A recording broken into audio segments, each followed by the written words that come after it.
Assalamualaikum warahmatullahi wabarakatuh. Alhamdulillahirabbil alamin. Asyhadu an la ilaha illallah wa asyhadu anna Muhammadar Rasulullah sallallahu alaihi wasallam wa ala alihi washabihi ajmain amma ba'du. Rabbi shrahli sadri wa yassirli amri wahlul 'uqdatam min lisani yafqahu qawli. Rabbi zidni ilma warzuqni fahma. Amin. Bapak Ibu dan saudara semuanya, alhamdulillah atas semua pemberian Allah yang telah diberikan kepada kita sekalian. Akhirnya kita bisa berjumpa melalui online untuk sama-sama belajar.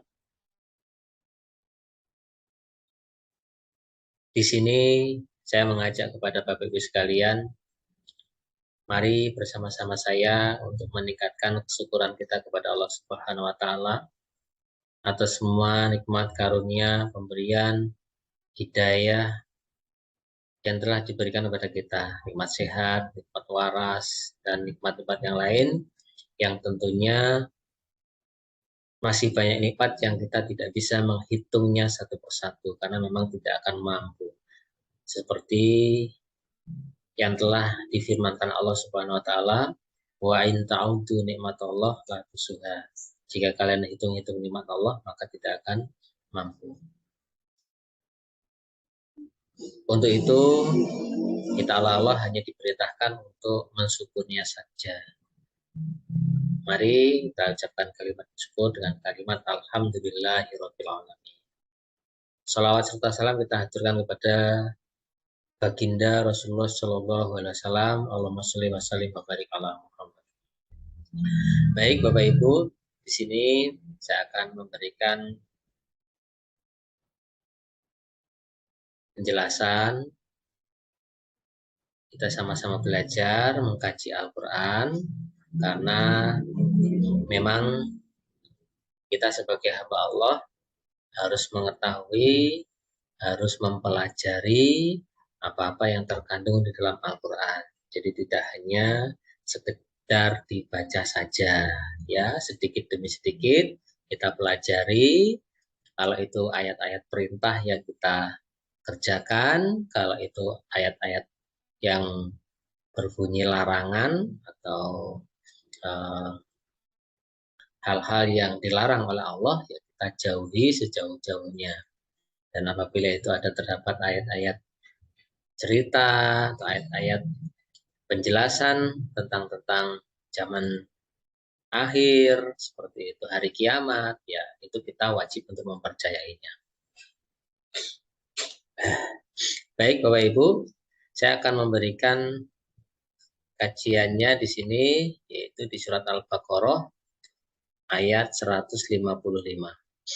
Maaf agak gatel.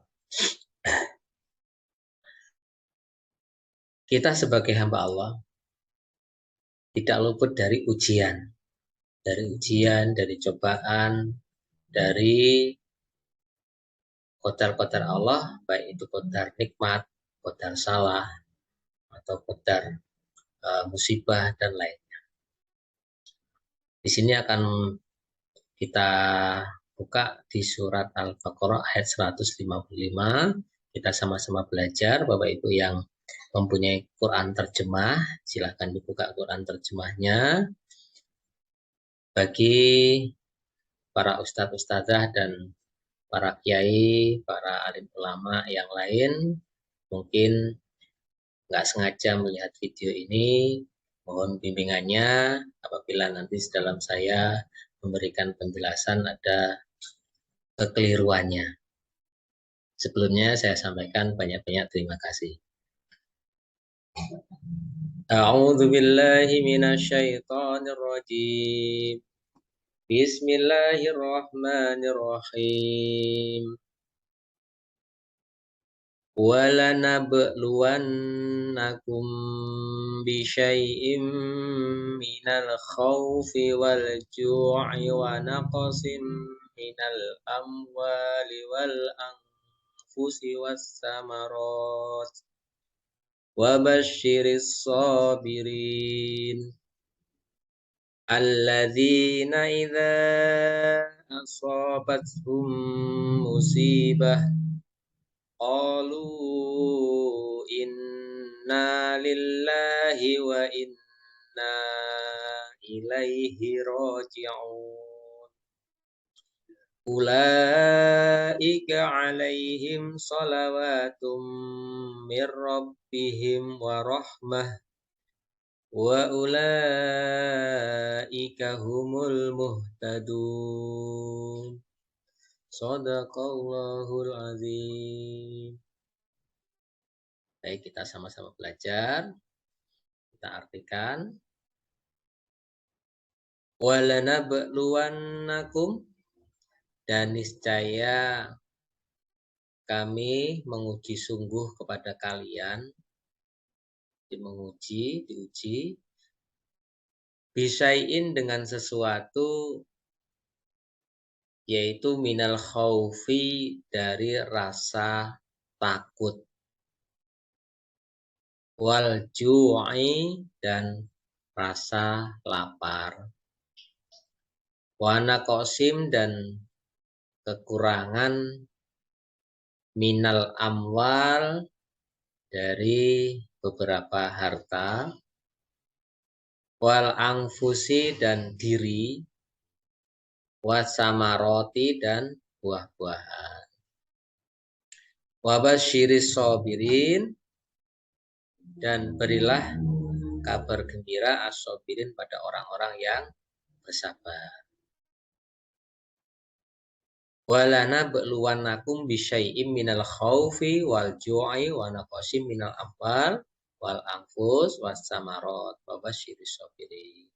Dan niscaya Allah, kata Allah berfirman di sini, akan menguji kepada kalian. Kalian ini ya hamba-hamba Allah yang beriman dengan sesuatu, yaitu dengan beberapa macam ujian. Jadi ujiannya macam-macam. Yaitu salah satunya di sini terangkan ada ujian rasa takut. Takut yaitu ketika menghadapi musuh, ya, zaman perang.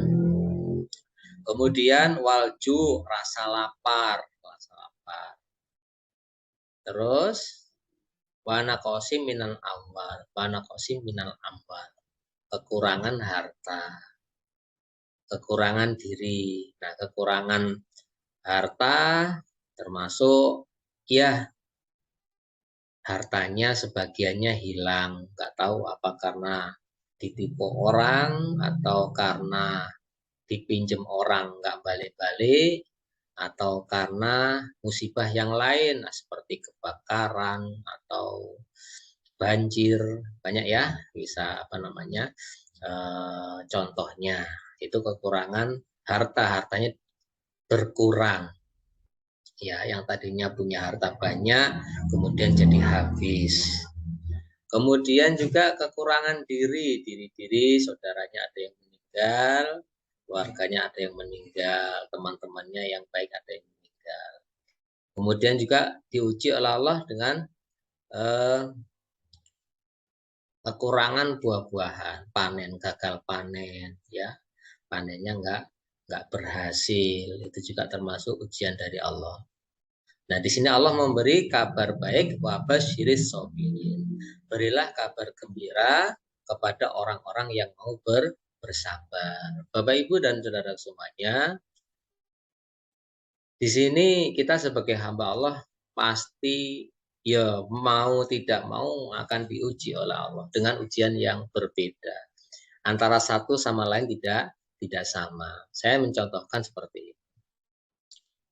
Ada orang yang diuji keluarganya, ya kan? Ada diuji dengan keluarganya, itu keluarganya berantakan. Ada juga yang diuji dengan anaknya nakal, kasus di mana-mana. Ada juga yang diuji dengan temannya atau pekerjaannya, apalagi bekerja kemudian di PHK. Kemudian diuji lagi musibah yang lain. Banyak sekali ujian Allah. Kuncinya satu, yaitu berilah kabar gembira kepada orang yang mau bersabar. Ini kabar dari Allah, Bapak Ibu. Terkadang memang kita berat ketika kita diuji oleh Allah. Untuk sabar itu kadang-kadang terasa berat. Hati kecil kita akan bertanya, kenapa kok saya selalu diuji seperti ini? Kenapa ujian ini tidak berakhir? Dan lain sebagainya. Nah, Bapak Ibu, prasangka-prasangka yang seperti itu supaya kita hilangkan jauh-jauh. Karena memang itu adalah ujian dari Allah. Kita harus sabar dalam menghadapinya. Kalau kita mau sabar, maka Allah akan dijanjikan sesuatu yang di situ sangat-sangat berharga buat kita, bermanfaat buat kita. Kalau kita mau bersabar.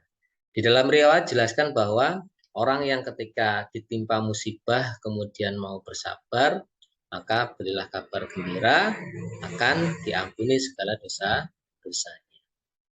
Atau mohon maaf, kalau orang itu mau bersabar, maka berilah kabar gembira, Allah akan diberi hadiah surga. Kita lanjutkan. Siapakah orang yang bersabar? Kategori orang sabar itu bagaimana? Yaitu alladzina, orang-orang idza asobathum ketika menimpa pada mereka apa musibatun musibah. Jadi orang yang sabar itu ketika tertimpa musibah, qalu mereka mengucapkan kalimat inna lillahi wa inna ilaihi roji'un. Ini orang yang sabar itu ketika tertimpa musibah mengucapkan kalimat inna lillahi wa inna ilaihi roji'un. Jadi bukan kalimat kasarnya dulu yang dikeluarkan. Nah, di Jawa Timur ya cuknya keluar dulu atau wes pokoknya yang jelek-jelek ya. Nah, orang yang sabar itu nggak mengeluarkan kata-kata yang jelek, tapi yang diucapkan kalimat istirja inna lillahi wa inna ilaihi roji'un. Kemudian dijelaskan dalam riwayat bahwa Rasulullah Shallallahu Alaihi Wasallam bersabda, siapa yang ketika tertimpa musibah kemudian membaca kalimat inna lillahi wa inna ilaihi roji'un, kemudian ditambah ada doanya Allahumma ajurni fi musibati wa akhlif li khairan minha. Allahumma ya Allah ijurni, semoga memberi pahala engkau padaku fi musibati, di dalam musibahku, wa akhlif li, dan semoga mengganti engkau li padaku khairan, pada sesuatu, khairan pada yang lebih baik, wa akhlif li khairan pada yang lebih baik, minhu wa akhlif li khairu minha, dari musibah itu. Maka Allah akan diganti. Seperti itu Bapak Ibu ya. Nah, ketika mendapat musibah, kita pasrahkan kepada Allah. Seperti contoh yang tadi di atas, ada yang tertipu, ada yang macam-macam ya. Itu kita pasrahkan kepada Allah. Bahwa itu semua kehendak Allah. Kalau kita memasrahkan sesuatu itu kepada Allah, kita sandarkan innalillahi wa inna ilaihi raji'un.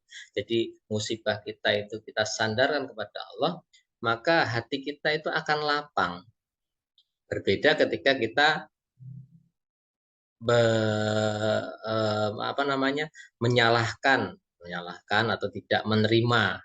Kenapa kok terjadi seperti ini? Kenapa kok seperti itu? Nah, kalau punya sifat-sifat seperti itu ya tentunya hatinya akan menjadi sempit, akan menjadi susah. Tapi kalau disandarkan kepada Allah bahwa atas kejadian semua itu atas izin Allah, atas kehendak Allah. Nah, kita hanya menjalani, maka ya kita menjadi lebih tenang. Seperti itu Bapak Ibu ya. Semuanya itu milik Allah, kita juga akan kembali pada Allah. Ulaika mereka itu alaihim atas mereka, ulaika demikian itu alaihim atas mereka, sholawatun sholawat mirobihim dari Tuhan mereka, warahmatun dan rahmat. Orang yang sabar, kemudian mau mengucapkan kalimat istirja ketika mendapatkan musibah, maka akan mendapatkan sholawat dan rahmat dari Allah Subhanahu wa Ta'ala. Wa ulaika dan mereka itu mereka al-muhtadun, orang yang mendapat petunjuk. Seperti itu Bapak Ibu ya. Jadi sekali lagi di sini Allah telah memberitahu sebelumnya bahwa kita sebagai hamba Allah, orang-orang yang beriman, tentu tidak luput dari ujian, dari cobaan dari Allah, cobaan yang menyenangkan atau yang tidak menyenangkan. Tentunya harus kita hadapi, harus kita lakoni bahasa Jawa ya. Kita tinggal ngelampai mawon. Kita sabar, ya tinggal kita pilih mana. Kita ingin dapat selawat rahmat dari Allah apa mendapatkan yang lain. Karena kalau kita umpamanya bahasanya itu misuh-misuh pun itu ya nggak ada manfaatnya. Paling ya artinya tambah jengkel. Seperti itu Bapak Ibu ya. Terima kasih, itu sedikit kita belajar malam hari ini. Mudah-mudahan bermanfaat. Mohon maaf kalau ada kesalahan. Terima kasih. Insya Allah kita akan belajar lagi di waktu yang akan datang dengan tema yang berbeda. Kita akhiri. Wassalamualaikum warahmatullahi wabarakatuh.